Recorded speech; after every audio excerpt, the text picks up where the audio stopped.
ছি, আপনি এত খারাপ, আপনার লজ্জা করে না? আমাকে উলঙ্গ অবস্থায় দেখতেছেন। না, আমার লজ্জা নেই। আপনাকে দেখে আমার খুব ভালোই লাগতেছে। কি বললেন আপনি? আশ্চর্য, আমি আমার বউকে দেখব না তো কাকে দেখব? হ্যাঁ, কিসের বউ হয়? আমি এই বিয়ে মানি না, বুঝেছেন? আমার বিএফ আছে। বয়ফ্রেন্ড আছে তো আমাকে কেন বিয়ে করেছেন? হ্যাঁ, আমার জীবন নিয়ে খেলা করার জন্যে? চিন্তা করবেন না, আমি 3 মাস পরে আপনাকে ডিভোর্স দিয়ে চলে যাব নিজেই। এখন আমাকে পোশাক পরতে দেন আর সরে বসুন আপনি। আপনার সাহস দেখে তো আমি অবাক। এই যে মুখ সামলে কথা বলুন, বুঝেছেন? আমি আপনার স্বামী হই, আমি যা ইচ্ছে তাই করতে পারি। আপনাদের মতো মানুষদের জন্য কিছু কিছু মেয়ে ধর্ষিতা হয়, বুঝেছেন? এই কথাটি শুনেই হাসিব রেগে গিয়ে ওর হাত দুটি চেপে ধরে ওর উপরে উঠে আর হাসিব বলতে থাকে, এই অনেক কথা বলেছিস, আর একটি কথাও বলবি না। যদি বলিস খুব খারাপ হবে। কি করবেন আপনি? হ্যাঁ, আপনার সাথে আপনার কাছে আর কি বা আশা করা যায়? ঠিকই বলেছিস, আমি খারাপ। এখন দেখ কি করি। তখনই সাথী চিৎকার করে ওঠে। বাঁচাও, কেউ আমাকে বাঁচাও, আমাকে মেরে ফেলবে। সাথীর এমন চিৎকার শুনে সবাই চলে আসে হাসিবের রুমের সামনে আর বলতে থাকে। আসিফ, দরজা খোলো, কি হয়েছে ভিতরে? হাসিব এখন কি করবে ভেবে পাচ্ছে না। একটু মজা করতে গিয়ে সাথী যে সিরিয়াসলি নেবে আর এমন কাণ্ড ঘটাবে সত্যি ভাবতে পারছে না। কি হলো আসিফ, দরজা খোলো। আমাকে বাঁচান প্লিজ, কেউ আমাকে বাঁচান, এই লোকটি আমাকে মেরে ফেলবে। আবারও সাথী এমন চিৎকার করে যে হাসিব সাথে সাথেই ছেড়ে দেয়। আর এই ফাঁকে সাথী কাপড় পরে সোজা গিয়ে দরজা খুলে দেয় আর সবার সামনে বলে, আমাকে কেউ বাঁচাও, এই লোকটি আমাকে মেরে ফেলবে। আমার গলা চেপে ধরেছিল। আপনারা না আসলে আমি এতক্ষণে শেষ হতাম। আমাকে কেউ প্লিজ বাবার বাসায় নিয়ে চলো। সাথীর মুখে এমন কথাটি শুনে হাসিবের বাবা কষে একটি থাপ্পড় দেয়। তোকে এই শিক্ষা দিয়েছি আমি? হ্যাঁ, তুই যে আমার ছেলে এটা ভাবতেই আমার লজ্জা লাগতেছে। তোর প্রতি আমার ঘৃণা হচ্ছে। বাবা, বিশ্বাস করো, এমন কিছুই হয়নি। এই মেয়েটি। চুপ কর, আর একটা কথাও বলবি না। যদি কথা বলিস তাহলে বাসা থেকে একদম বের করে দিব। সবাই ভাবছেন কি হয়েছে, তবে শুনুন, হাসিব পড়াশোনা শেষ করেছে। এখন তার বাবা মা মেয়ে খুঁজছে বিয়ে দিবে, কারণ ছেলে যথেষ্ট পরিমাণ বড় হয়েছে। মেয়ে খুঁজতে খুঁজতে সাথীকে পছন্দ করে ফেলে সবাই, আর সাথে সাথেই দিন তারিখ ঠিক করে বিয়ের। এর কিছুদিন পরে বিয়েও হয়। তো আজ বাসরাত। বাসরাত নিয়ে প্রতিটি ছেলেই স্বপ্ন দেখে, তেমনি হাসিবও দেখেছিল। এসব চিন্তা করে করে বাসর ঘরে ঢুকেই দেখে বউ শুয়ে আছে। আর এই অবস্থায় খুব সুন্দর লাগছিল সাথীকে। নিজেকে কন্ট্রোল করতে না পেরে হাসিব বিনা অনুমতিতে সাথীর শরীরের সব পোশাক খুলে ফেলে। আর তখনই সাথীর ঘুম ভেঙে যায়। আর পরে তো সব দেখেছেনই কি হচ্ছে। আমাকে বাবার বাসায় নিয়ে যান প্লিজ কেউ। সমস্যা নাই মা, ও আর কিছুই করবে না তোমাকে। উনি নাকি একটি মেয়েকে ভালোবাসে, তাই আমাকে বউ হিসেবে মেনে নিতে পারবে না। এইসব কি বলতেছো সাথী? তুমি মিথ্যা বলে আমাকে ছোট করতে চাও তুমি? আমি কেন মিথ্যা বলবো? হ্যাঁ, আপনি নিজেই বলেছেন। একদম চুপ করো, আর একটিও মিথ্যা কথা বলবে না বলে দিলাম। তখনই সাথী বলে ওঠে, আচ্ছা ওয়াশরুমটি কোন দিকে? সাথীর কথা মতো একজন ওয়াশরুম দেখিয়ে দেয় আর সাথী ওয়াশরুমে চলে যায়। প্রায় 10 বা 15 মিনিট পরে সাথী ওয়াশরুম থেকে আসে। এসেই বলতে থাকে, আমি এই বাসায় থাকবো না। আপনার ছেলের অন্য কোথাও সম্পর্ক আছে। হাসিব, সাথী যে সব বলতেছে সব কি সত্যি? না বাবা, এসব সত্যি না। তো আমি মিথ্যা বলতেছি? হ্যাঁ, সাথীর কথাটি শেষ হতে না হতেই বাহিরে কলিং বেলের শব্দ হয়। এত রাতে আবার কে আসলো বুঝলাম না। হাসিবের মা গিয়ে দরজাটা খুলে দেয় আর দেখতে পায় যে একটি মেয়ে এসেছে। হাসিবের মা জিজ্ঞেস করে, কে তুমি? কাকে চাই? হ্যাঁ, হাসিব বাসায় আছে, আমি ওর বউ। এই মেয়ে কি বলতেছো এসব? তোমার মাথা ঠিক আছে কি? মেয়েটির কথা শুনে সবাই তো অবাক হচ্ছে। কি হচ্ছে এইসব কিছুই বুঝতেছে না কেউ। আরো বেশি অবাক হয় হাসিব। অবশ্যই আমার মাথা ঠিক আছে। কই হাসিব, কই? হ্যাঁ, তখনই হাসিব সামনে এসে বলে, এই মেয়ে, আপনার সমস্যা কি? হ্যাঁ, মুখে যেটাই আসে সেটাই বলে যাইতেছো। মানে আমি মিথ্যা বলতেছি? তুমি আমাকে গোপনে বিয়ে করেছো আর এখন কি না মিথ্যা আশ্রয় নিতেছো? আর একটা কথা বললে এমন থাপ্পড় দিব না তোমাকে। প্লিজ হাসিব, আমার এমন সর্বনাশ করিও না। তোমার কাছে আমাকে আশ্রয় দাও। যখনই শুনেছি তুমি অন্য কোথাও বিয়ে করেছো, আমি আর ঠিক থাকতে পারিনি, তাই তোমাকে না জানিয়েই চলে এসেছি। এবার কিন্তু বেশি হচ্ছে। আমি আপনাকে কখনো দেখি নাই আর আপনি বিয়ের কথা বলতেছেন। ঠিক তখনই সাথী বলে ওঠে, দেখেছেন আমি মিথ্যা কথা বলি নাই। আপনার ছেলের অন্য কোথাও সম্পর্ক আছে, তাই আমাকে বউ হিসেবে মেনে নিতে পারতেছে না, আর আমাকে মারার চেষ্টাও করতেছে। আর একটু এই বাড়িতে থাকবো না আমি। আমি বুঝে গিয়েছি এই সব কিছুই তোমার সাজানো নাটক, তাই না? নাটক হবে কেন? হ্যাঁ, এখন তো আপনার আসল পরিচয় বের হয়েছে। কেমন সন্তান জন্ম দিয়েছেন? হ্যাঁ, আপনাদের না জানিয়ে বিয়ে করে। এদের মতো কিছু ছেলের জন্য আমাদের মতো মেয়ের সুন্দর জীবনটা নষ্ট হয়ে যায়। সাথীর কথা কেউ বিশ্বাস করবেন না। ও নিজেই নাকি অন্য একটি ছেলেকে ভালোবাসে, তাই আমাকে বলেছে 3 মাস পরে ডিভোর্স দিবে। এখন আবার আমার নামে মিথ্যা কথা বলতেছে। আর এই সাথী এই মেয়েটিকে মনে হয় সেট করেছে আমার নামে মিথ্যা কথা বলার জন্যে। তখনই মেয়েটা বলে ওঠে, আশ্চর্য! আমি মিথ্যা কথা বলবো কেন? হ্যাঁ, প্রমাণ নেবেন আমার? কি প্রমাণ আছে তোমার কাছে? হ্যাঁ, এই দেখুন আমাদের বিয়ের কাগজপত্র। দেখি কাগজটি। এরপরে হাসিব হাতে কাগজটি নিয়ে তো অবাক, কারণ এখানে হাসিবের সাইন দেয়া আছে, কিন্তু হাসিব তো কখনো এমন কাগজে সাইন দেয়নি। কি হলো? এমন করে কি দেখতেছেন? হ্যাঁ, এটা আপনার সাইন। এটি তো আমার সাইন না। ও হতে পারে অন্য কেউ দিয়েছে হয়তো। না, অন্য কেউ দেয়নি, আপনি দিয়েছেন। আরও প্রমাণ নেবেন আপনি? আর কি প্রমাণ আছে? হ্যাঁ, আচ্ছা দাঁড়ান, যে কাজী অফিসে আমরা বিয়ে করেছি সেই কাজীকেই ফোন দিই, উনি সব কিছু বলবে। ঠিক আছে, ফোন দেন তবে। এরপরে মেয়েটি ফোন দেয় আর ফোনের লাউড স্পিকার বেড়ে দেয়। কাজীর কথা শুনে তো সবাই অবাক, কারণ কাজীও বলছে বিয়ে হয়েছে। এই মেয়ে, তুমি মিথ্যা কথা বলবে না। সত্যি করে বলো তো, তুমি কে আর কোথা থেকে এসেছো? আমি তোমার বউ, আর তোমার কাছে এসেছি। আর যদি এখন মেনে না নাও তবে পুলিশের কাছে যেতে বাধ্য হব। এমন কথাবার্তা শুনে পুরো বাড়ির সবার মাথার উপরে মনে হচ্ছে ছাদ ভেঙে পড়ল এমন অবস্থা। আরও বেশি অবাক হয় হাসিবের বাবা মা, কারণ এতটা বিশ্বাস করার পরেও হাসিব আমাদের একটি কথাও জানায়নি। আচ্ছা, তোমার নাম কি মা? আমার নাম হলো রিফা।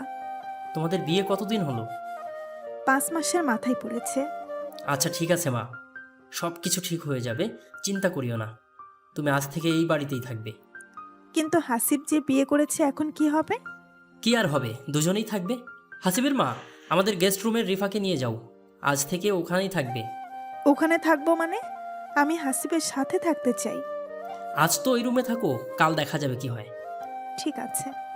এরপরে হাসিবের বাবার কথা মতো রিফাকে নিয়ে যাওয়া হয় ওই রুমে।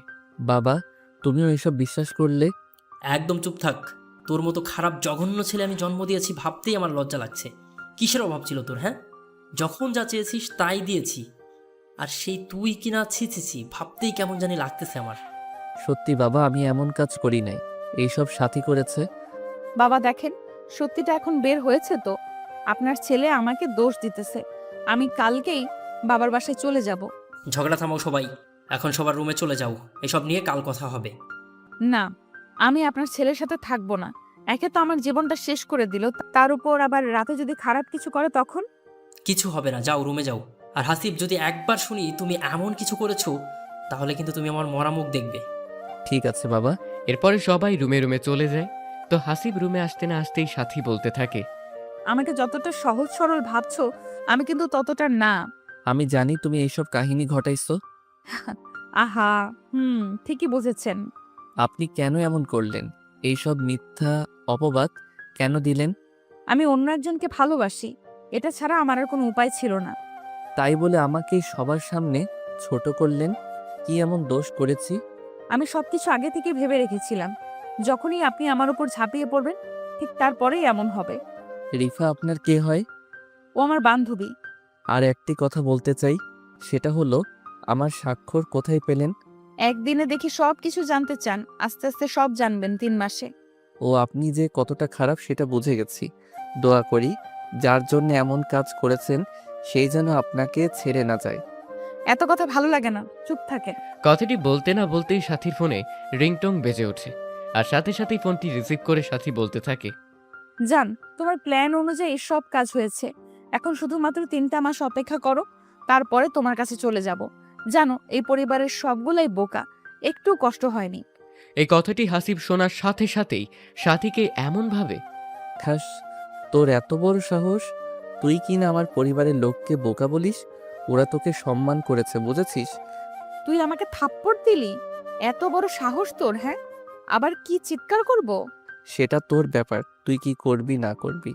তোর মতো রাস্তার মেয়ে, বেশ্যা, এইগুলো ছাড়া আর কি বা পারবে করতে। এই মুখ সামলে কথা বল। চুপ করে ঘুম যাবে এদব মেয়ে কোথাকার। লজ্জা করে না বিবাহিত স্বামীর সামনে পরপুরুষের সাথে কথা বলিস? কেন জ্বলতেছে নাকি? আর তোর মতো খ্যাত ছেলেকে আমি স্বামী হিসেবে মানবো, এটা কেমনে ভাবলি? হ্যাঁ, আহা হা হা হা। হাসিস কেন? হ্যাঁ, একদিন দেখবি এই খ্যাত ছেলেটার কাছেই ফিরে আসতে হবে তোকে, কিন্তু তখন আর পাবি না। হুম, এইসব স্বপ্ন দেখতে থাক। এমন ঝগড়া করে দুজনে ঘুমিয়ে পড়ে, কারণ অনেক রাত হয়েছে। তাতেই আবার আজ বিয়ে হয়েছে, অনেক ক্লান্ত। পরের দিন সকালবেলা উঠে দেখে রিফা সব কাজ করছে বাসার। এটা দেখে তো সবাই অবাক, বিশেষ করে হাসিব আরো বেশি অবাক হয়।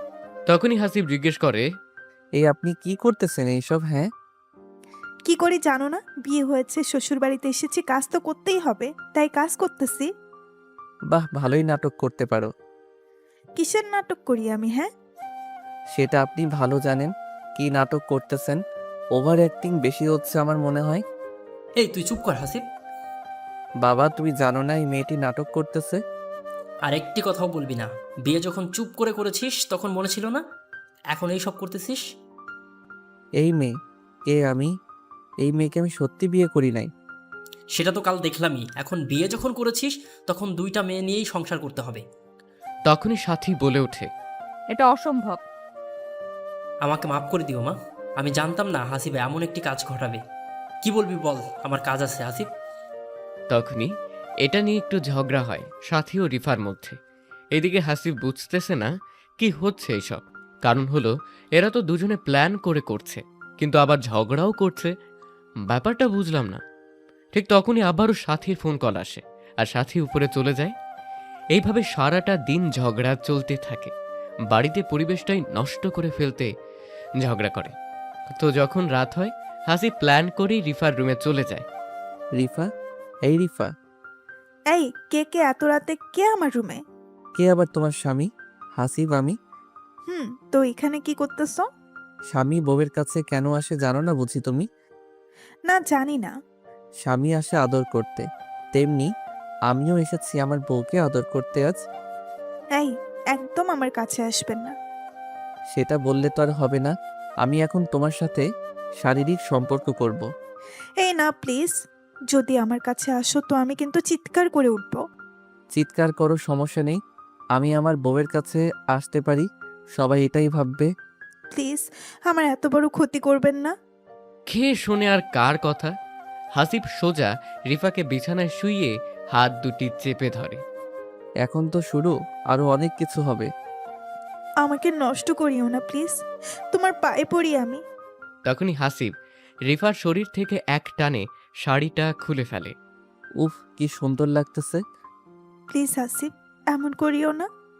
আমি আমার বউকে যা খুশি তাই করব, এতে কার কি? হ্যাঁ, এটা বলেই রিফার ঠোঁটের কাছে হাসিব ঠোঁট আনতেই নিজেকে ছাড়ার জন্য অনেক চেষ্টা করতে থাকে।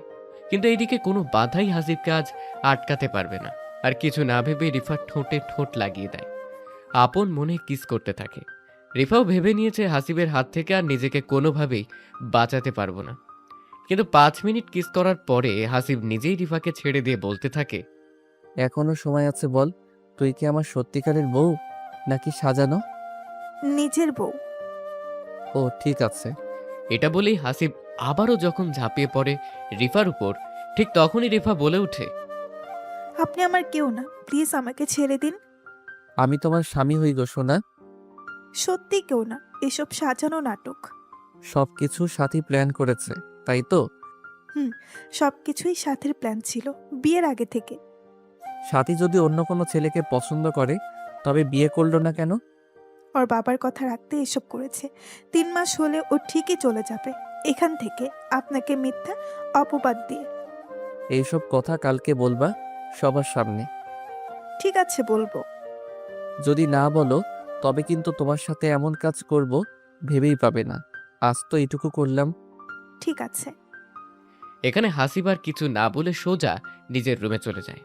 তখন সাথী প্রশ্ন করে, কিরে, কই ছিলি এতক্ষণ? কোথায় আবার? রিফার রুমে গিয়েছিলাম। ওর রুমে কেন গিয়েছিলি? হ্যাঁ, বইয়ের রুমে স্বামী যাবে না তো কে যাবে? গিয়ে অনেক আদর ভালোবাসা দিয়ে আসলাম।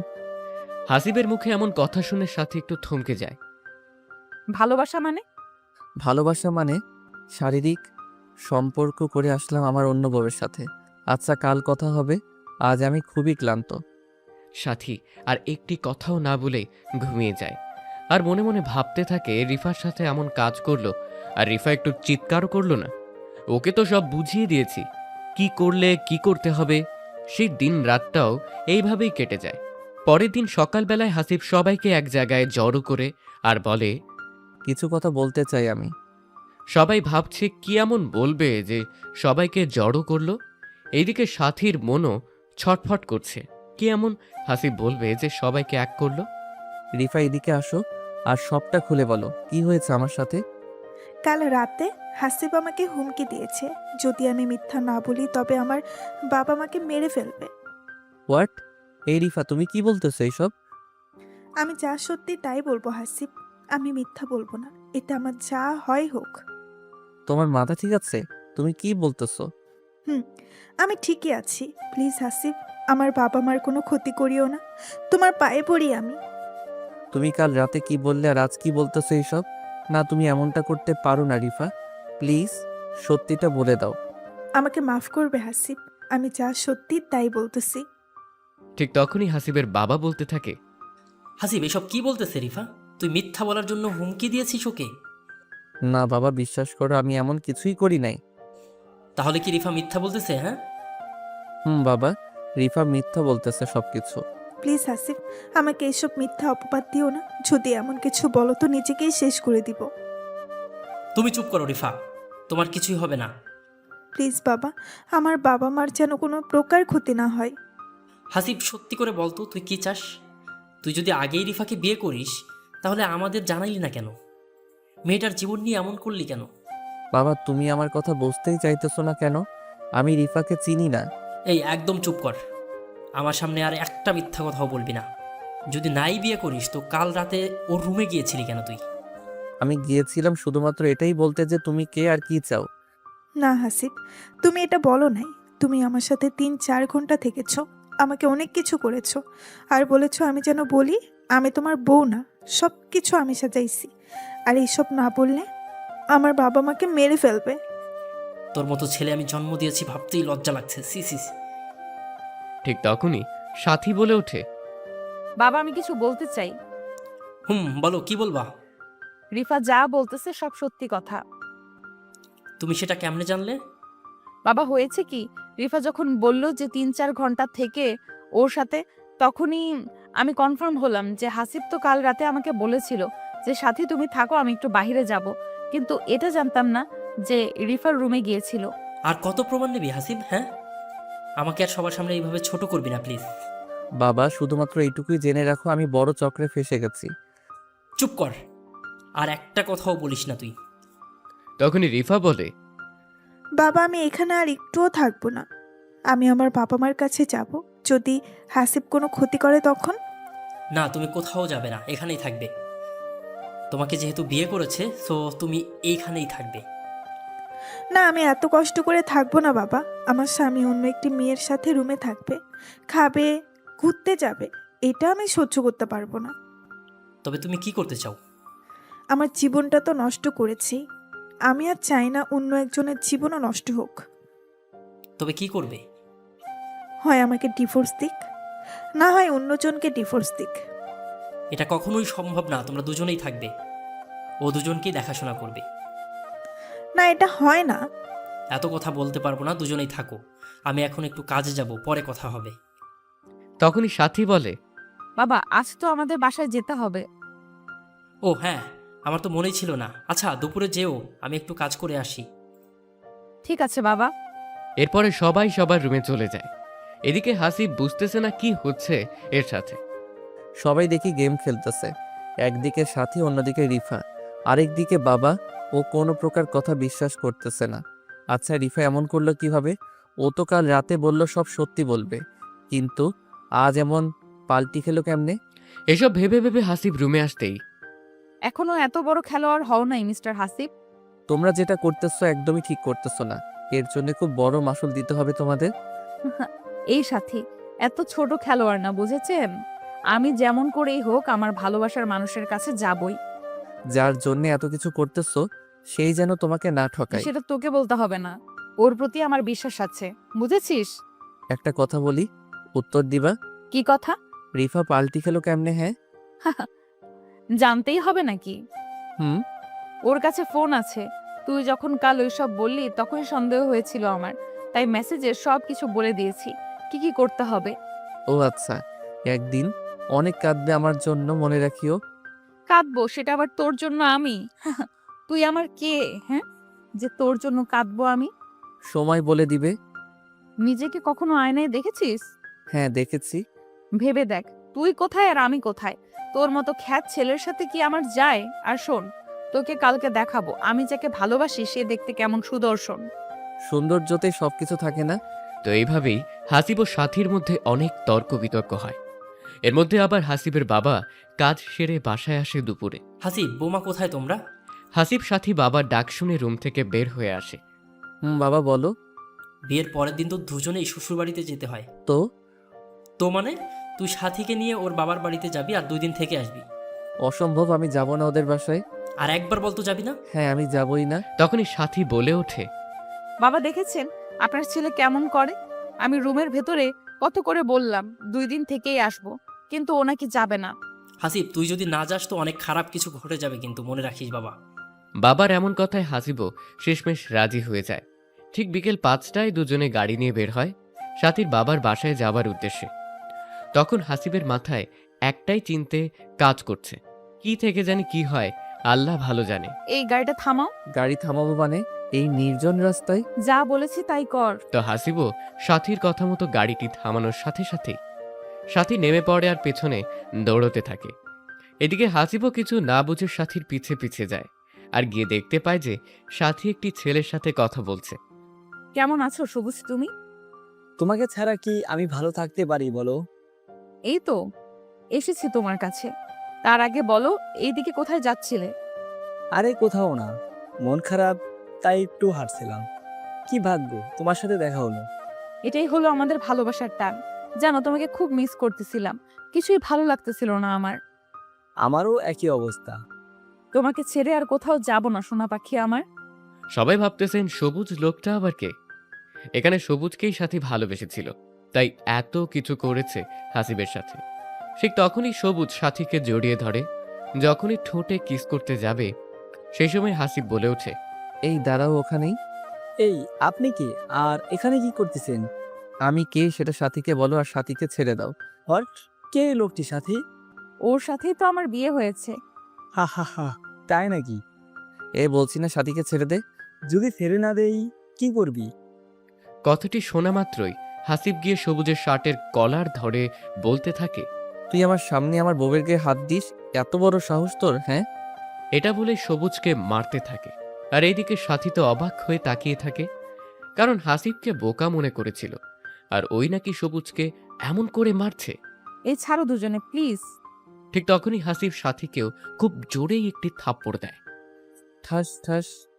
এই এখান থেকে সরে যা। বলেই আবারও সবুজকে মারতে থাকে। ঠিক তখন একটি গাড়ি এসে থামে আর গাড়ি থেকে একটি সুন্দরী মেয়ে নেমেই বলতে থাকে, এই সবুজ, এই তুমি এখানে কি করতেছো? হ্যাঁ, তোমার জন্য আমি কত সময় ধরে অপেক্ষা করতেছি রেস্টুরেন্টে, আর তুমি মারামারি লাগিয়েছো এখানে? এরপরে অনেক জোরাজুরির পরে হাসিব ছেড়ে দেয় সবুজকে। এর মধ্যেই সাথী প্রশ্ন করে বসে, এই মেয়ে তুমি কে? আগে তো কখনো দেখি নাই সবুজের সাথে। আমি কি সেটা আপনাকে কেন বলতে যাব? হ্যাঁ, আর আপনি আমাকে প্রশ্ন করার কে? কেন, উত্তর দিলে কি হবে? আমি হলাম সবুজের হবু বউ। কথাটি শুনেই সাথী থমকে যায় কিছুক্ষণের জন্য। কি বলেছিলাম না তোমার রূপবতী বয়ফ্রেন্ড একদিন তোমাকে এমন সারপ্রাইজ দিবে, ভাবতেই পারবে না। এই সবুজ, এই মেয়েটি যা বলতেছে সব কি সত্যি কথা? হ্যাঁ সত্যি কথা, ও আমার হবু বউ। না, আমি বিশ্বাস করি না, এটা হতেই পারে না। তুমি শুধুমাত্র আমার। সরি সাথী, আমার পরিবারে কেউ তোমাকে মেনে নেবে না, কারণ তুমি বিবাহিত মেয়ে। আর তোমার স্বামী তোমাকে কত কি করেছে না করেছে। কথাটি বলার সাথে সাথে এত বড় কথাটি বলতে পারলি তুই আমাকে? জানিস কত ভালোবাসি তোকে আমি। সরি সাথী। তখনই মেয়েটি বলে ওঠে, সবুজ, তুমি এইসব মেয়েদের সাথে কথা বলো? ছি, এদের পরিবেশ দেখছো? কি খ্যাত মেয়ে! এটা বলেই মেয়েটি সবুজের হাত ধরে টেনে নিয়ে যায়। সবুজ চলে যাচ্ছে, ঠিক তখনই সাথী দৌড়ে গিয়ে পেছন থেকে জড়িয়ে ধরে সবুজকে। প্লিজ সবুজ, আমার সাথে এমন করিও না। তোমাকে আমি খুব ভালোবাসি। আমি তোমার সাথে জাস্ট টাইম পাস করেছি। না, আমি বিশ্বাস করি না, তুমি এমন করতেই পারো না। আমি চাইলেও তোমাকে বিয়ে করতে পারবো না সাথী, কারণ তুমি একজন বিবাহিত মহিলা, ডিভোর্সি মহিলা। এইগুলো দেখে কি ভালোবাসা হয় সবুজ? তুমি যে এখনো ভার্জিন আছো, এটার কি কোনো প্রমাণ আছে কি? হ্যাঁ, হ্যাঁ, আমি 100% ভার্জিন আছি এখনো। সবাই একই কথা বলবে, বুঝছো? তুমি আমাকে বিশ্বাস করো না সবুজ? এই 2-3 দিনেই এত চেঞ্জ হয়েছো তুমি। এত কথা বলতে পারবো না। আমার যা বলার ছিল আমি তোমাকে সবটা বলে দিয়েছি। তখনই মেয়েটি বলে ওঠে, চলো আমার সাথে। তুমি যদি আর 1 মিনিট এখানে থাকো তো আমি নিজেই চলে যাব। এইসব খ্যাত মেয়ের সাথে তোমার কিসের এত কথা? কিসের সম্পর্ক? হ্যাঁ, আরে না, চলো তুমি। এটা বলেই সবুজ মেয়েটির সাথে গাড়িতে উঠে চলে যায়। কিন্তু এইদিকে সবুজের এমন আচরণ ব্যবহারে সাথী ভীষণ পরিমাণে শর্ট খায়। ভাবতেই পারিনি সবুজ এমন কাজ করবে। এটা ভেবেই কান্না করতে থাকে। কান্না করে লাভ নেই, আল্লাহ ছাড় দেয় কিন্তু ছেড়ে দেয় না। বাই দ্য ওয়ে, আপনি কি এখন এমন কান্না করতে থাকবেন নাকি যাবেন? অন্যথায় যদি না যান তবে আমি বাসায় চলে যাব। আসিফের এমন কথা শুনে সাথী কি উত্তর দিবে ভেবে পাচ্ছে না। শুধুমাত্র হ্যাঁ সূচক কথাটি বলেই সাথী গাড়িতে উঠে বসে। প্রায় 1 ঘন্টা পরে সাথীদের বাসায় পৌঁছায় হাসিব। বাসায় আসার সাথে সাথেই সাথীর ছোট বোনেরা বলতে থাকে, দুলা ভাই কেমন আছেন? বাসরাত কেমন কাটলো? বিল মারতে পেরেছেন কি? দেখে তো মনে হচ্ছে অনেক কিছুই করেছেন। ঠিক তখনই সাথীর মা এসে বলে, ওই তোরা থামবি কি? দেখতেছিস এই মাত্র আসলো আর তোরা শুরু করে দিয়েছিস পেঁচাল। বাবা চলো রুমে, চলো তোমরা দুজনে। এটা বলেই হাসিবকে একটি রুমে নিয়ে আসা হলো। বাবা এটা সাথীরই রুম, সাথী যাবার পরে থেকে পড়ে আছে। ও আচ্ছা। ঠিক আছে বাবা, তোমরা ফ্রেশ হয়ে নিচে আসো, আমরা খাবার রেডি করছি। এটা বলেই সাথীর মা চলে যায়। এইদিকে সাথী এতটাই কষ্ট পেয়েছে কোনো প্রকার কথা বলছে না। ঠিক তখনই হাসিব লক্ষ্য করে যে সাথীর ঠোঁট থেকে রক্ত বের হচ্ছে।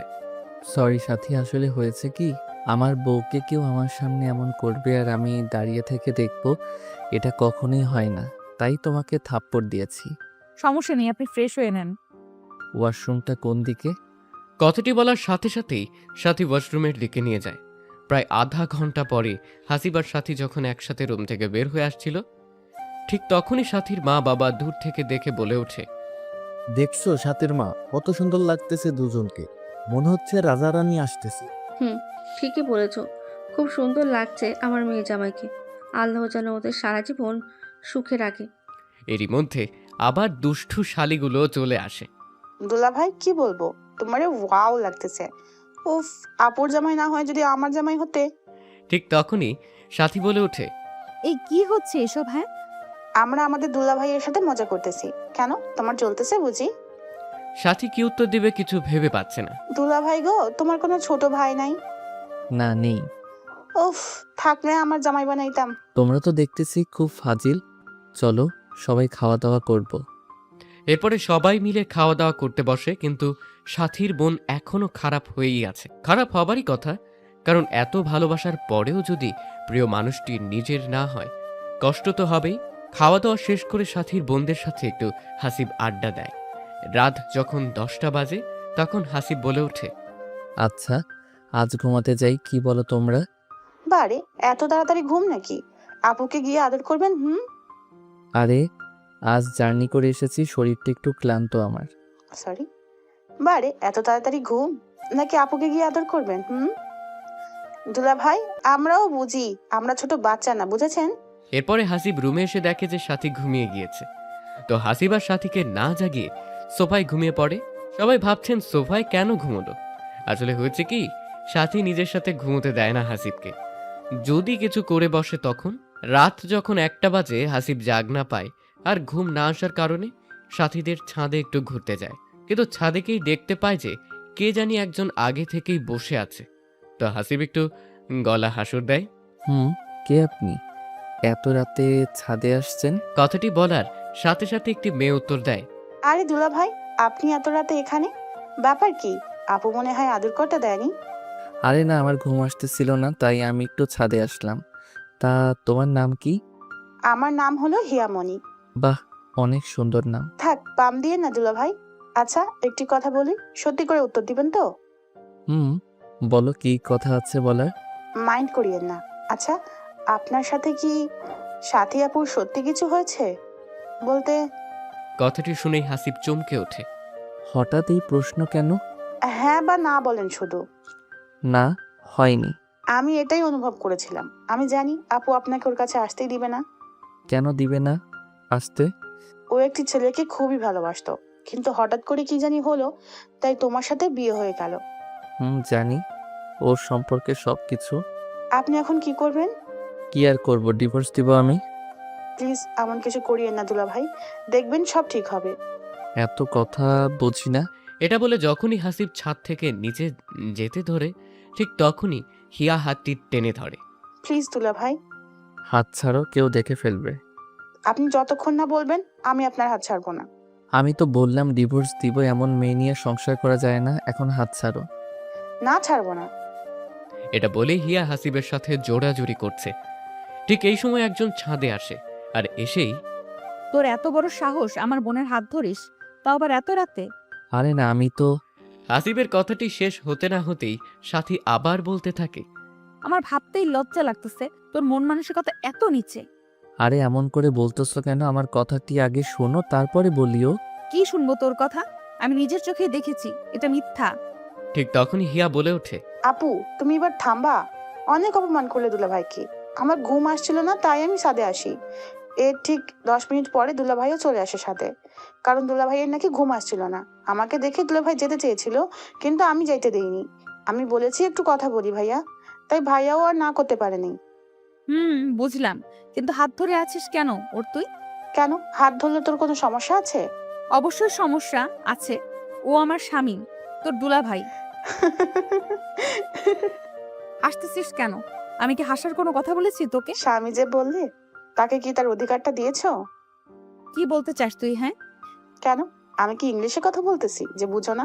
তুমি বললে তোমার স্বামী, তাহলে আজ পর্যন্ত কি টাচ করতে দিয়েছো তাকে? সেটা তোকে বলতে যাব কেন? হ্যাঁ, তুই ছোট, সবসময় ছোটদের মতো থাকবি। তোমাকে 3 মাস পরে দুলাভাই নিজেই ডিভোর্স দেবে, তুমি দেওয়ার আগে। তাই দুলাভাইয়ের হাত ধরে বলেছিলাম আমার আপুর জীবনটা নষ্ট করিও না। এই কথাটি শুনে সাথী যেন কিছুক্ষণের জন্য থমকে যায়। তোকে কে বলেছে আমাকে ডিভোর্স দিবে? কে আবার বলবে? দুলাভাই বলেছে। ভালোই তবে হলো, ওর কাছ থেকে মুক্তি পেলেই আমি খুশি। হাসিব এই কথাগুলো শুনে আর কিছু না বলে সোজা রুমে এসে ঘুমিয়ে পড়ে। তো এইভাবেই 2-3 দিন কেটে গেল। সাথীদের বাসা থেকে আজ চলে আসবে সাথী আর হাসিবের বাসায়। বাবা, আমার মেয়েটি খুব রাগী, তুমি ওর কথায় কিছু মনে করো না প্লিজ।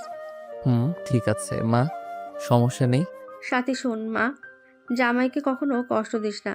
যদি কষ্ট দিস জীবনে সুখী হতে পারবি না। সাথী শুধুমাত্র মাথা নাড়িয়ে হ্যাঁ সূচক জানায়। তারপর বিদায় নিয়ে দুজনে বাসায় চলে আসে। বাসায় আসতে না আসতেই রিফা চলে আসে হাসিবের কাছে। দাও, এই ব্যাগগুলো আমি ভেতরে নিয়ে যাচ্ছি। আপনি সরুন, আমি নিজেই পারবো নিতে। এমন করতে নেই, দেন বলছি না। এটা বলে রিফা জোর করেই ব্যাগগুলো নিচে নিয়ে রুমে চলে আসে। তো রিফা যখন ব্যাগগুলো নিয়ে নেয়, তখন হাসিব একটু ওয়াশরুমে চলে যায়। রিফা ব্যাগগুলো হাসিবের রুমে নিয়ে আসতেই সাথী বলে ওঠে। রিফা শোন। বল, কি বলবি? তার আগে তুই বল, সবুজ ভাইয়ের সাথে কি তোর দেখা হয়েছিল? এইসব পরে শুনিস। আচ্ছা বল, তবে কি বলতে চাইলি? তোর কাজ এখন এখানে শেষ, তুই কালকে চলে যাস। মানে কি বলতেছিস এইসব? যা বলেছি তাই কর, তোর কাজ শেষ, এখন চলে যা। বাকি কাজ আমি নিজেই করতে পারবো।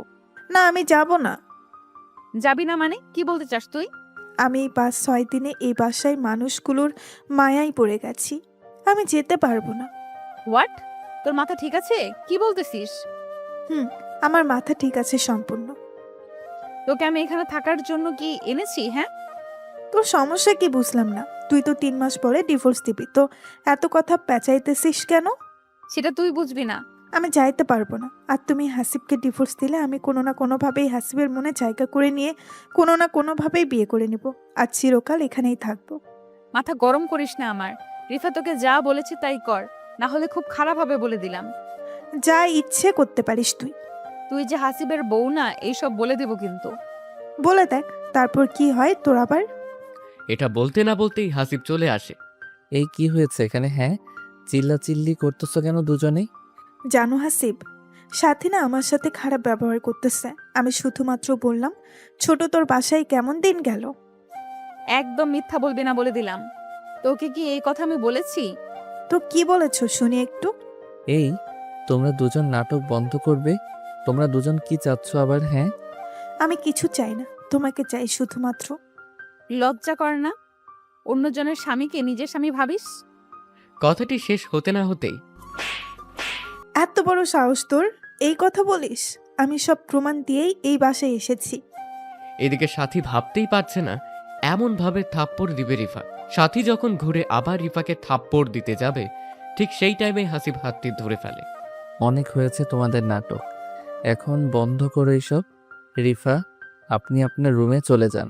রিফা হাসিবের কথা মতো রুমে চলে আসে, কিন্তু এইদিকে আবার সাথীও ভাবতেই পারছে না এমন একটা সময় আসবে যে সময় রিফা এমন পাল্টি খাবে। এখন শুধুমাত্র হাসিবের মাথায় একটি চিন্তা, সাথী করে কবে ডিভোর্স দিবে আর কবে এইসব থেকে মুক্তি পাবে। এমন সময় কান্নাকাটির আওয়াজ শুনতে পায় হাসিব। যে রুম থেকে বেরিয়ে আসে, এসে দেখে রিফা কান্না করছে। কি হয়েছে মা তোমার? কান্নাকাটি করতেছো কেন? বাবা, আমি চাই হাসিব আজ থেকে আমার সাথে থাকবে। কিন্তু ও যদি তোমার কোনো ক্ষতি করে? আমার বিশ্বাস কোনো ক্ষতি করবে না। কি হয়েছে এখানে এত কান্নাকাটি কেন শুনি? এত কিছু বলতে হবে না, আজ থেকে 1 সপ্তাহ রিফার সাথে থাকবি, কথা মনে থাকে যেন।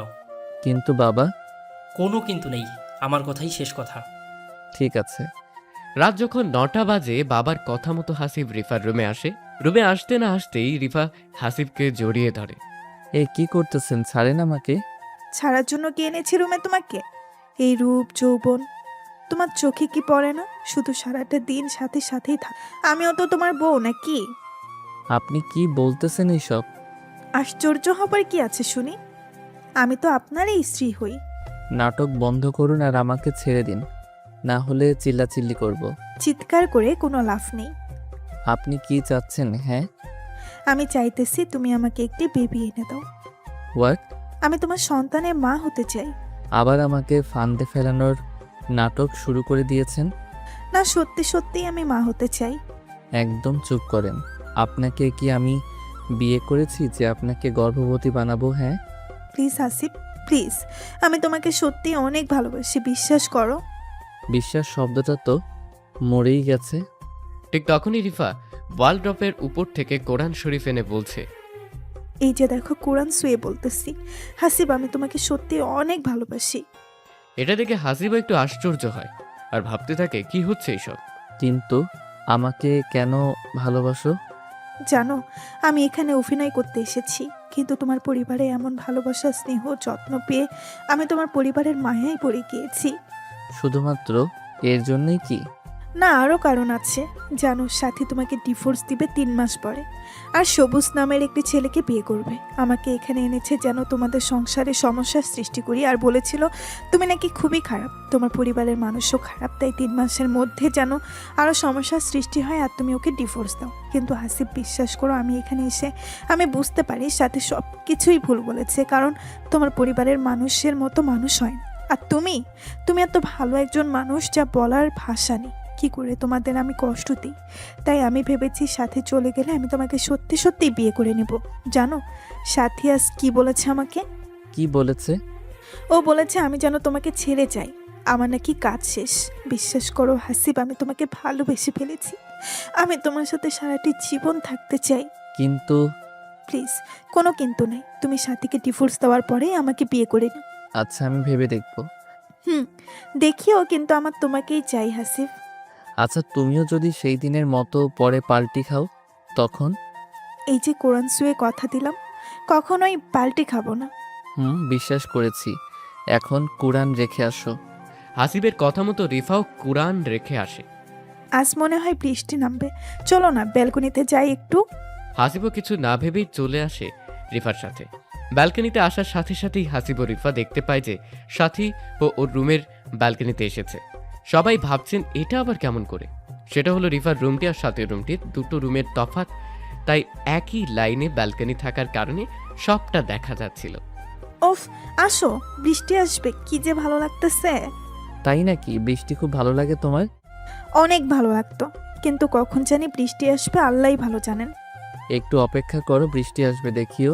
ঠিক তখনই কথাটি শেষ হতে না হতেই বিদ্যুৎ চমকে ওঠে, আর সাথে সাথে রিফা হাসিবকে জড়িয়ে ধরে। হাসিব কি করবে বুঝতে পারছে না। এরই মধ্যে আবার বৃষ্টিও আসলো। এই ভিতরে চলো, বৃষ্টি পড়তেছে। না, যাব না, তোমাকে জড়িয়ে ধরে এখানেই থাকবো আর বৃষ্টি উপভোগ করব। আরে না, বললাম না ভিতরে চলো। এটা বলেই হাসিব একটু সাথীর ব্যালকনির দিকে তাকাতেই অবাক হয়, কারণ সাথী সব কিছু দেখেছে। এমন করো কেন? বললাম না যাব না। আজ দুজনে এখানেই গল্প করব। সাথী কিন্তু সবকিছু দেখতেছে, বুঝছো? দেখুক, তাতে আমার কি? আরে ও কি মনে করবে বলো? কি মনে করবে আবার? এটা বলেই রিফা হাসিবের মুখের কাছে ঠোঁট দুটি নিয়ে যায়। এই কি করতেছো? তোমার ঠোঁটের ছোঁয়া পেতে চাই হাসিব। এখন না, আর এইসব বিয়ের আগে পাপ, বুঝেছো? বাবা, তাই বুঝি। তবে সেই দিন রাতে তোমার পাপের কথা মনে ছিল না? এটার শোনার পরে হাসিব মনে মনে বলতে থাকে, এই রে ধরাটা খাইলাম বুঝি আমি। ওই, মনে মনে কি বিড়বিড় করতেছ? কই কিছু না তো। হাসিবের কথাটি শেষ হতে না হতেই রিফা হাসিবের ঠোঁট দুটি নিজের করে নেয়। এই কি করছো, ছাড়ো। সাথী কিন্তু দেখতেছে। দেখুক, চুপ থাকো তো। এবার হাসিবও কিছু না ভেবেই রিফার সাথে কিছু করতে রেসপন্স দেয়। দুজনে আপন মনে দুজনের ঠোঁট খাচ্ছে, আর অন্য দিক থেকে সাথী সব কিছুই দেখছে। রিফান এমন পাগলামি দেখে হাসিবার নিজেকে যেন কন্ট্রোল করতেই পারছে না। ঠোঁটে 2 মিনিট কিস করতে না করতেই হাসিব আলতো করে রিফার ঘাড়ের চুলগুলো সরিয়ে ঘাড়ে চুমু দিতেই রিফা যেন কেঁপে উঠল। এত রোমান্টিক তুমি মিস্টার হাসিব?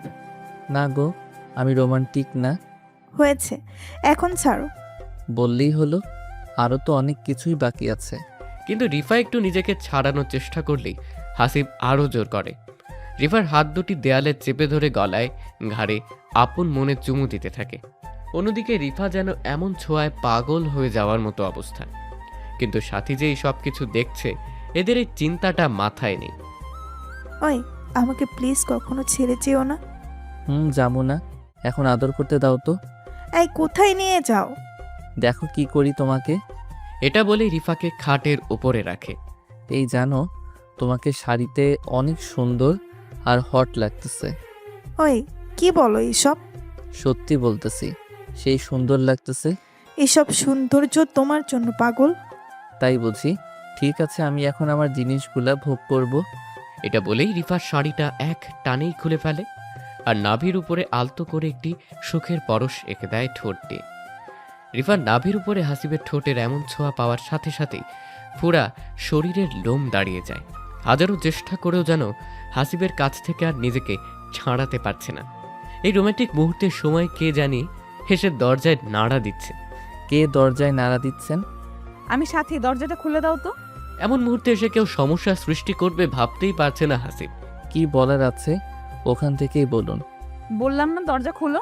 কি বলার আছে কাল বলিয়েন, এখন ডিস্টার্ব করিয়ে নাও প্লিজ। দরজা না খুললে কিন্তু আমি ছাদ থেকে ঝাঁপ দিয়ে আত্মহত্যা করব। সাথীর মুখে এমন কথা শুনে হাসিব দেরি না করে দরজাটি এসে খুলে দেয়। জি বলুন, কি বলবেন? আমার রুমে চলো। আশ্চর্য, আমি আপনার রুমে যাব কেন? কারণ আমি আপনার বউ, আপনি আমার সাথে থাকবেন। হা হা হা, আপনি আমার বউ? হ্যাঁ, আমি আপনার বিয়ে করা বউ, আর আপনি একজন অপরিচিত মেয়ের সাথে এমন কাজ করতেছেন, লজ্জা করে না? আশ্চর্য, লজ্জা করবে কেন?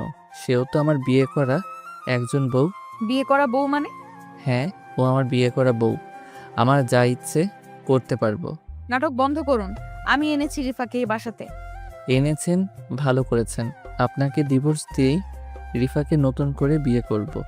এটা কখনো সম্ভব না, আমি আপনাকে ছাড়বো না। দেখা যাবে কি হয়। রিফা শোন, তুই যদি আমার জামাইয়ের সাথে খারাপ কিছু করার চেষ্টা করিস, খুব খারাপ হবে, তোকে কিন্তু শেষ করে দেব। হাসিব শুধুমাত্র আমার, বুঝেছিস? হাসিব আমাকে ভালোবাসে, তোকে না। ফকিন্নির বাচ্চা, তোকে এখানে আনাটাই ভুল করেছি।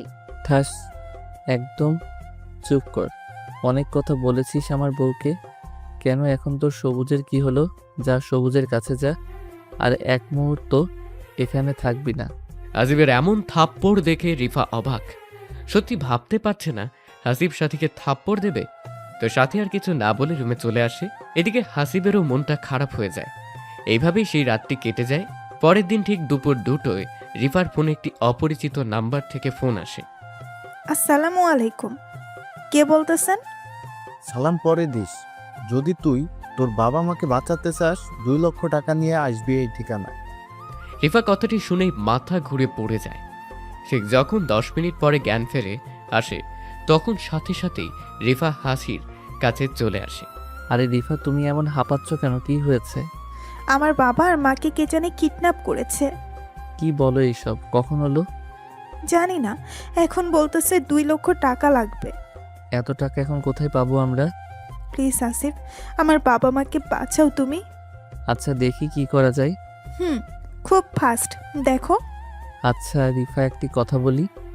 বলো, কি কথা বলবা? এই সব কিছুর পিছনে আবার সাথীর হাত নেই তো? আমার তো মন বলতেছে এই সব কিছু সাথী করেছে। কিন্তু ও এমন কাজ করবে কেন? হ্যাঁ, কাল রাতে শুনলে না তুমি কি কি বললো? আচ্ছা ওয়েট, আমি ডাকতেছি সাথীকে। এরপরে হাসিব এসে সাথীকে ডাক দিয়ে নিয়ে আসে। সাথী, আমি যা প্রশ্ন করব সবগুলার সঠিক উত্তর দিবা। কি এমন প্রশ্ন শুনি আগে? আমি জানি তুমি রিফার বাবা মাকে কিডন্যাপ করেছো। আমি কিডন্যাপ করব কেন? সেটা আমি কি জানি? তুমি ভালো জানো। প্লিজ সাথী, আমার বাবা মার কোনো ক্ষতি করিস না। ওরা ছাড়া আমার কেউ নেই এই পৃথিবীতে। তো এইসব আমি শুনে কি করব? বললাম তো আমি জানি না এইসব সম্পর্কে। মিথ্যা কথা আমি পছন্দ করি না। একে তো কিডন্যাপ করাইছো, আবার 2 লক্ষ টাকাও চাইতেছো। কোনো প্রকার প্রমাণ কি আছে তোমার কাছে যে আমি এসব কিছু করেছি? তুই যে কেমন সেটা আমার থেকে কেউ ভালো জানে না। আমি জানি তুই এই কাজ করেছিস। একদম চুপ কর, মিথ্যা কথা বলবি না। আমার তো মনে হয় তোরা দুইজনে এই সব প্ল্যান করে আমাকে বাসা থেকে বের করে দেওয়ার প্ল্যান করতেছিস। ঠিক এমন সময় হাসিবের বাবা চলে আসে। কি হয়েছে এখানে? এভাবে চিল্লাচিল্লি কেন? তেমন কিছু না বাবা। তখনই সাথী বলে ওঠে, বাবা, হয়েছে কি, রিফা এবং আপনার ছেলে দুজনে মিলে প্ল্যান করেছে আমাকে কিভাবে বের করে দেওয়া যায় বাসা থেকে। কি বলতেছো? কিছুই তো বুঝতেছি না আমি। রিফার নাকি বাবা মা কিডন্যাপ হয়েছে, আর সেই কিডন্যাপ নাকি আমি করেছি। এই সব অভিযোগ আমার উপরে তুলতেছে। দোষারোপ করতেছি না। আমার বাবা মার কি হবে এখন যদি মেরে ফেলে আমার বাবা মাকে? কিছুই হবে না, চলো আমরা পুলিশের কাছে যাই। ওরা এটাও বলেছে যদি পুলিশের কাছে যাই তো আমার বাবা মাকে সাথে সাথেই মেরে ফেলবে। আচ্ছা বাদ দাও, চলো আমরা সবাই মিলে খুঁজে দেখি একটু, নাকি বলো? আমি একটু তোমার সাথে একটা কথা বলতে চাই হাসিব। যা বলার এখানেই বলো, কি হয়েছে? বললাম তো একান্তই কথা বলতে চাই। ঠিক আছে। এটা বলেই হাসিব রুমে আসে। পিছু পিছু সাথীও চলে আসে। বলো, কি বলবে এখন? জানি না কথাটি বিশ্বাস করবে কিনা। কি কথা? কথাটি হলো যে তুমি যে রিফার সাথে এমন ভাবে চলতেছো, তুমি কি ওর সম্পর্কে জানো? না, কেন? ওর অতীতে আবার কি হয়েছিল? ও কিন্তু একজন মাফিয়ার মেয়ে, বলা যায় ও নিজে একজন মাফিয়া। ওর বাবা মা কেমনে কিডন্যাপ হয়? এই একদম মিথ্যা বানোয়াট কথা বলবে না। বিশ্বাস করো, আমি সত্যি বলতেছি। তো তোমার সাথে এই মাফিয়ার পরিচয় কেমনে হলো? আসলে আমি যেই কলেজে পড়তাম রিফাও সেই কলেজেই পড়তো, কিন্তু রিফা ছিল খারাপ স্টুডেন্ট, তাই আমাদের সাথে বন্ধুত্ব করে। আমরাও না বলি নাই, কারণ সবাই আমরা মানুষ, একে অপরের সাহায্য করব, এটাই স্বাভাবিক। তা ঠিক বলেছো। তারপরে হলো কি, আমার সাথে ও সব সময় থাকতো। একসময় দুজনে বেস্ট ফ্রেন্ড হয়ে আমরা একদিন কলেজ শেষে ঘুরতেছি, ঠিক সেই সময় কিছু ছেলে আসে, এসে আমাদের ডিস্টার্ব করতে থাকে। অনেক বোঝাই কিন্তু বোঝে না। ঠিক তখনই রিফা আমাকে ওর ব্যাগটি দিয়ে বলে, তুমি বসো, আমি এদের দেখতেছি। তারপরে কি হলো? তারপরে কি হলো, সবগুলো ছেলেকে এমন ভাবে মারলো, আমি দেখে তো অবাক। আমি তখন ভাবতে থাকি, একটি মেয়ে মানুষ কেমনে এমন ভাবে সবাইকে পিটালো। ছেলেগুলো যখনই চলে যায় আমি রিফাকে জিজ্ঞেস করি, আচ্ছা তোর শরীরে এত শক্তি কই থেকে আসলো রে? সত্যি করে বলবি কিন্তু। থাক, অন্যদিন শুনিস। আজকেই বলতে হবে তোকে। তবে শোন, আমি একজন মাফিয়ার মেয়ে, মনে করতে পারিস আমিও মাফিয়া। আমাদের কাজ হলো মানুষকে কিডন্যাপ করা আর পরে মুক্তিপণ চাওয়া। কথাটি শুনে জানো আমি চমকে উঠি আর ভয় পাই। তোর ভয় পাওয়ার কোনো কারণ নেই, তোর কোনো প্রকার ক্ষতি করব না আমি। সত্যি তো নাকি পরে আমাকেও কিডন্যাপ করবি? এই জন্য তোকে বলতে চাইনি, তুই আমার বেস্ট ফ্রেন্ড। আমি কি এসব করতে পারি রে? হ্যাঁ, আমার উপর বিশ্বাস রাখতে পারিস কিন্তু তুই। তবুও ভয় লাগতেছে আমার রিফা, বিশ্বাস কর। তুই যেভাবে ছেলেগুলোর পিটাইলি, একজন ছেলেও এমনভাবে পিটাইতে পারবে না। তারপরে কি হলো? এরপরে আমিও একটু ভয় পেতাম, কিন্তু যখন দেখেছি আমার কোনো ক্ষতি করে না, তখন আর ভয় পাই নাই। জানো, ওর সাহস দেখেই আমি তোমাদের বাসায় এনেছি। অনেক সুন্দর নাটক সাজাইতে পারো, কিন্তু তুমি বন্ধ করো তোমার এই বানোয়াট নাটক। একটি মেয়ে হয়ে অন্য আরেকটি মেয়ের নামে এমন বাজে কথা বলো, লজ্জাও করে না তোমার? হাসিব, বিশ্বাস করো, আমি মিথ্যা বলতেছি না, সবকিছুই সত্যি। বিশ্বাস সেটা আবার তোমাকে? কখনোই না, বুঝছো? কি করলে বিশ্বাস করবে? কোনো কিছুই করা লাগবে না। কেন আমি রিফার সাথে মিশতেছি এটা তোমার সহ্য হচ্ছে না, তাই ওর নামে মিথ্যা অপবাদ দিতেছো। তুমি একজন ছলনাময়ী নারী, বুঝছো? এটা বলেই হাসিব বাহিরে এসে দেখে যে রিফা নেই। বাবা, রিফা কই? রিফা তো নেই, চলে গেল ওর বাবা মাকে খুঁজতে। একাই চলে গেল? আরও কোথায় খুঁজবে ওর বাবা মাকে? আমি জানি না, শোন, মনে হয় বেশি দূর যেতে পারে নাই, তুই যা রিফাকে খুঁজতে যা। ঠিক আছে বাবা, আমিও যাইতেছি। এটা বলে হাসিবও বেরিয়ে পড়ে রিফাকে খোঁজার উদ্দেশ্যে। রিফাকে খুঁজতে বের হলেও হাসিবের মনে এখন একটু ভয় কাজ করছে, কারণ যদি সাথীর কথা সত্যি হয় তখন কি হবে? একজন রিক্সাওয়ালাকে হাসিব প্রশ্ন করছে। আচ্ছা ভাইয়া, এইদিকে কি একটা মেয়ে গিয়েছে? অনেক মেয়েই তো যায়, আপনি কার কথা বলছেন? মেয়েটি একটু লম্বা চিকন করে, তবে ফর্সা অনেক। আর হ্যাঁ, মেয়েটি একটু চিন্তিত ছিল। ও মামা, হ্যাঁ হ্যাঁ, এমন একজন মেয়েকে আমি একটু আগে নামিয়ে দিয়ে আসলাম। মেয়েটা খুব চিন্তিত আর বলতেছিল একটু তাড়াতাড়ি করে চালান রিক্সা। কোথায় নামাই দিছো মামা? রংপুর লালবাগে নামাই দিয়ে আসলাম। ও আচ্ছা, আমাকেও নিয়ে চলুন এখনই। এটা বলেই হাসিব রিক্সাওয়ালা লোকটির সাথে চলে যায়। প্রায় 4 বা 5 মিনিট পর যখন গন্তব্যস্থানে আসে, এসেই দেখে যে রিফা কিছু ছেলের সাথে কথা বলছে। হাসিব আর কিছু না ভেবে ওর কাছে চলে যায়। রিফা, তুমি এখানে আসলে, আর সেটাও আমাকে না বলে? আরে তুই এখানে? তোমার বাবা মা কিডন্যাপ হয়েছে, আমি আসবো না তো কে আসবে শুনি? ও আচ্ছা, তুমি চলে যাও, আমি ঠিক খুঁজে বের করব। চলে যাব মানে কি সব বলতেছো? আমি চাই না আমার জন্য তোমার পরিবারের কারো কোনো প্রকার ক্ষতি হোক। একদম চুপ করো, আর বলো এই ছেলেগুলাকে, আর তুমি বা কি করতেছো এদের সাথে? আসলে এরা হলো তোমার গ্যাং, তাই তো? গ্যাং মানে? আর মিথ্যা বলবে না, আমি জানি তুমি একজন মাফিয়ার মেয়ে। ও সবটা জেনেই গেছো তবে? সাথী বলেছে। ও সত্যি বলেছে হাসিব, আমি একজন মাফিয়ার মেয়ে, অনেক খারাপ। আমার কাছে এতদিন লুকাইছো কেন? কারণ যদি আমি বলতাম তুমি আমার সাথে জীবনেও মিশতে না। তাই বলে তুমি এত বড় সত্যিটা লুকাই রেখেছো? প্লিজ হাসিব, আমাকে মাফ করে দিও, আর আমি চাই না আমার জন্য তোমার ক্ষতি হোক। কিন্তু আমি তো তোমার পিছু ছাড়বো না। আর না, তোমার ক্ষতি হবে। হলে হোক, কিন্তু তোমাকে একা যাইতে দিব না। এমন পাগলামি করিও না তো হাসিব, তোমার কিছু হলে তোমার বাবা মার কি হবে? হ্যাঁ, সমস্যা নাই, চলো। এরপরে হাসিবের এমন জোড়াজড়িতে রিফা ওর না করতে পারেনি, তাই বাধ্য হয়ে হাসিবকেও নিয়ে যাইতে চায়। তুমি যাবে, কিন্তু খুব সাবধানে থাকতে হবে। কেন কেন? কারণ ওদের কাছে অনেক অস্ত্র আছে। কি বলো এইসব? ওরা অনেক খারাপ মানুষ। আচ্ছা, তোমাদের কাছে নেই অস্ত্র? আছে, আমাদের কাছেও আছে অনেক। তুমি কি চালাইতে পারো অস্ত্র? পারি। ও আচ্ছা, ঠিক আছে।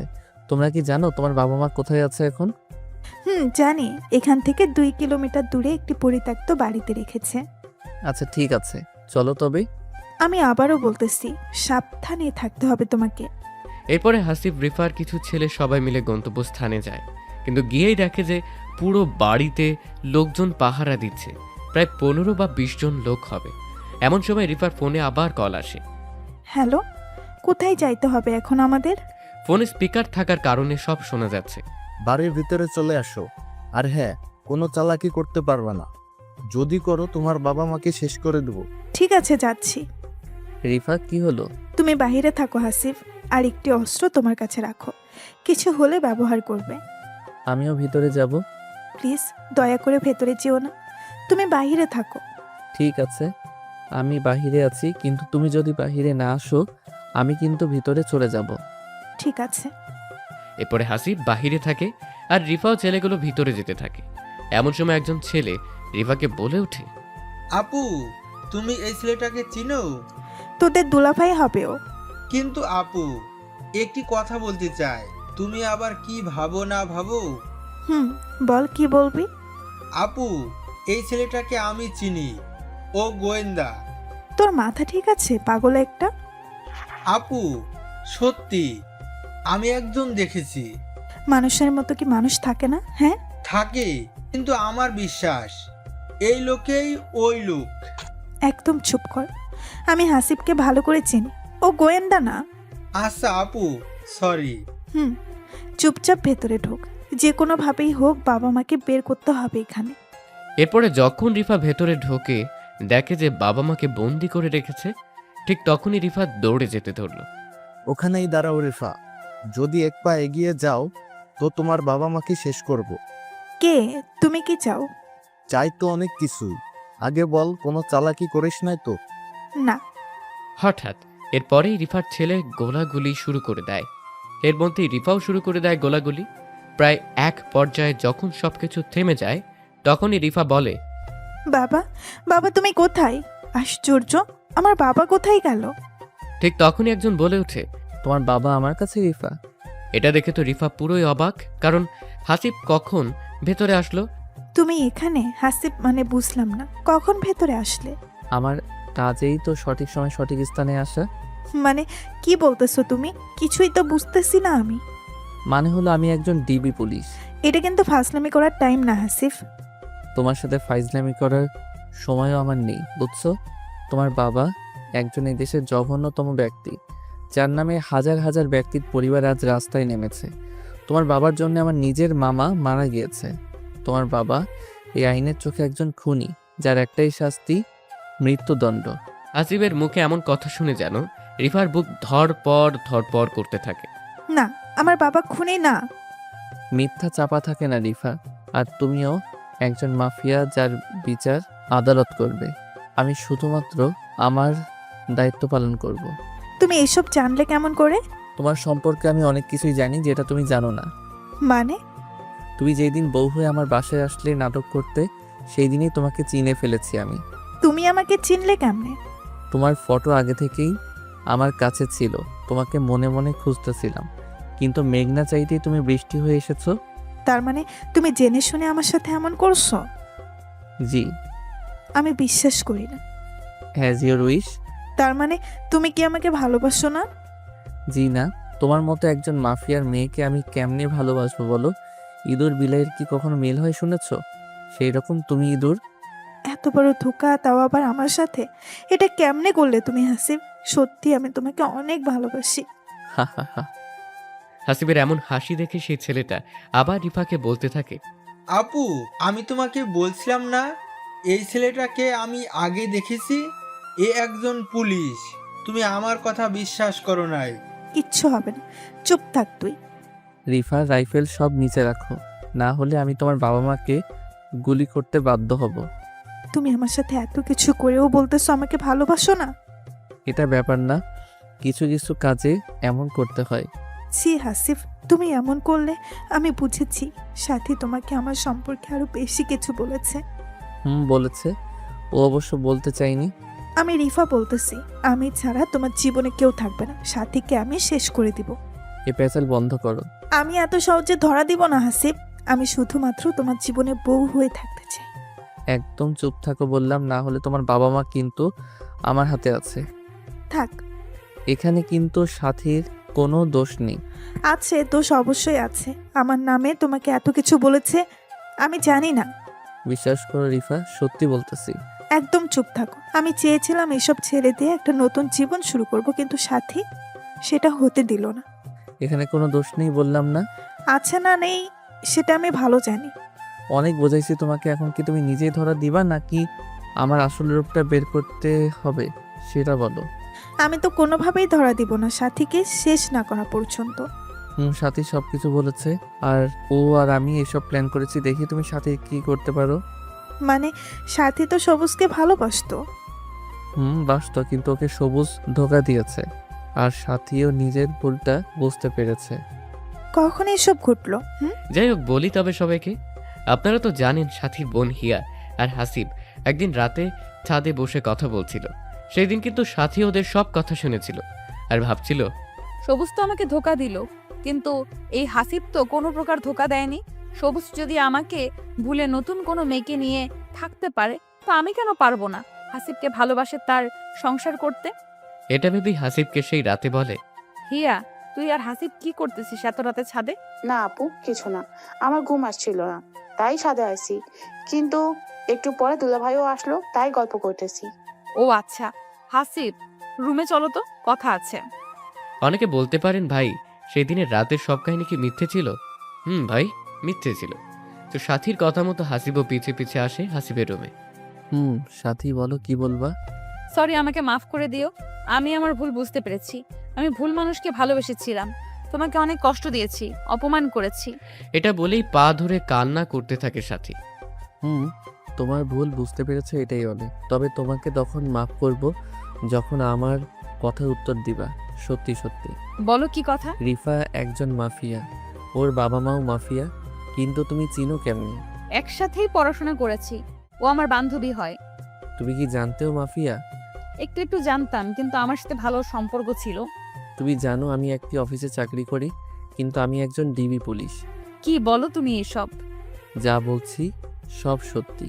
এখন তোমাকে যা বলতেছি বাসায় গিয়ে ঠিক এমন এমন কাজ করবা। রিফাকে বুঝতেই দিবা না। কিন্তু কোনো কিন্তু না। ওদের জন্যে অনেক মানুষের জীবন চলে যাচ্ছে। সো ওর বাবা মাকে ধরার জন্যে সাহায্য করো, তবে তোমাকে ক্ষমা করব আমি।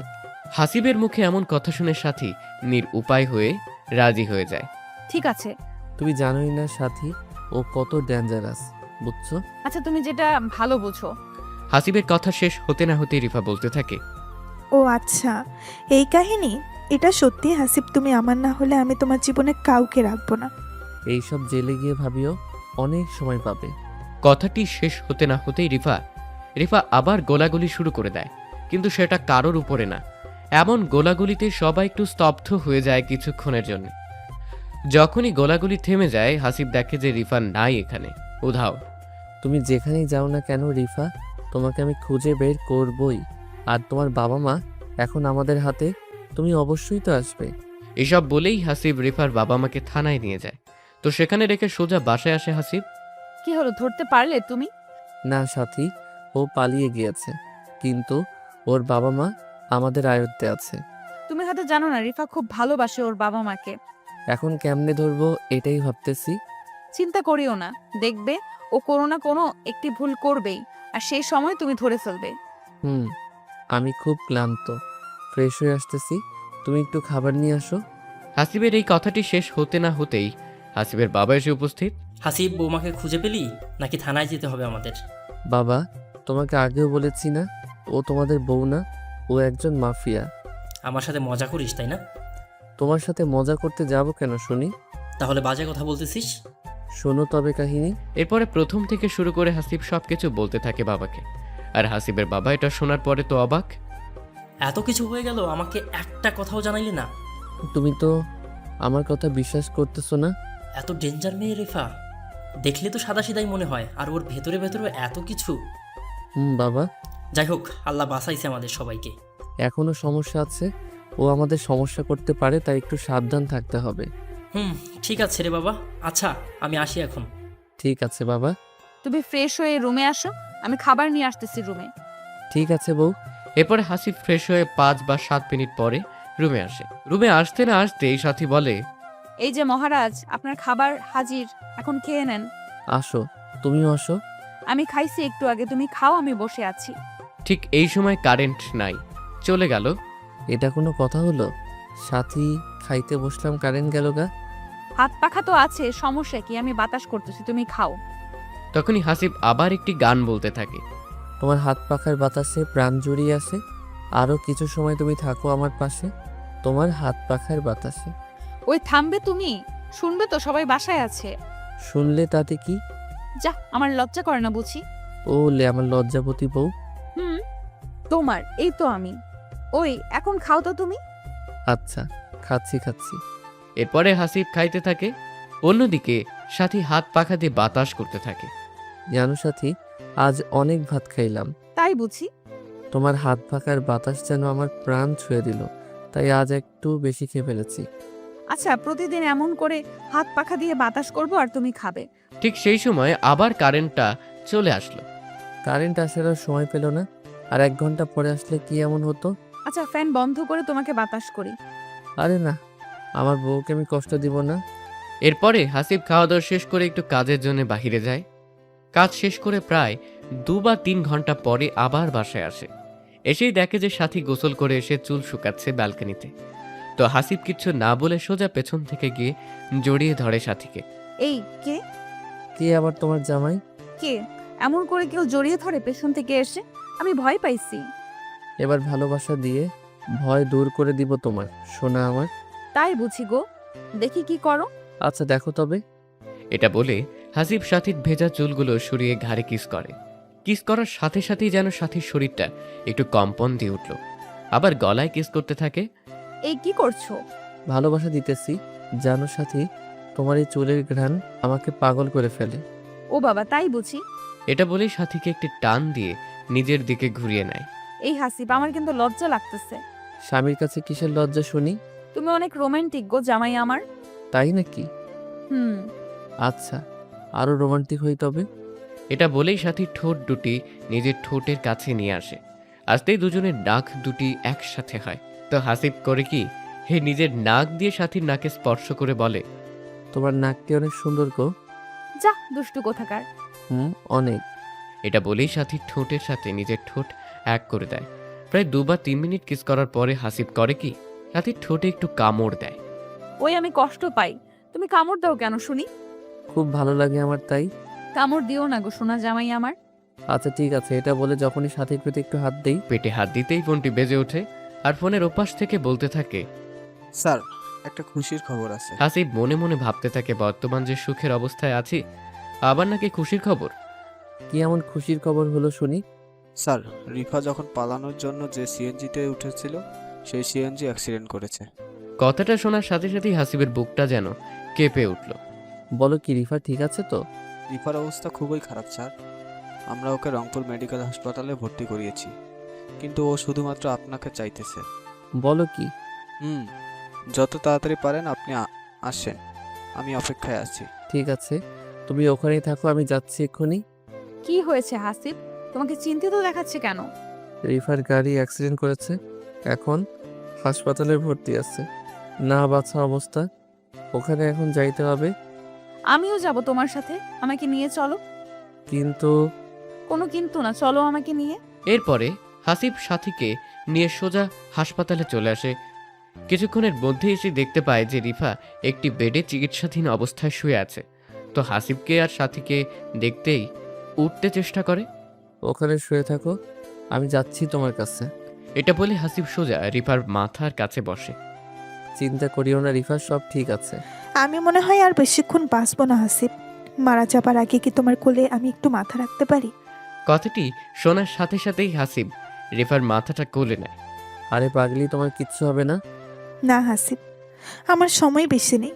সাথে এদিকে আয় না, দরজার ওখানে কি করিস?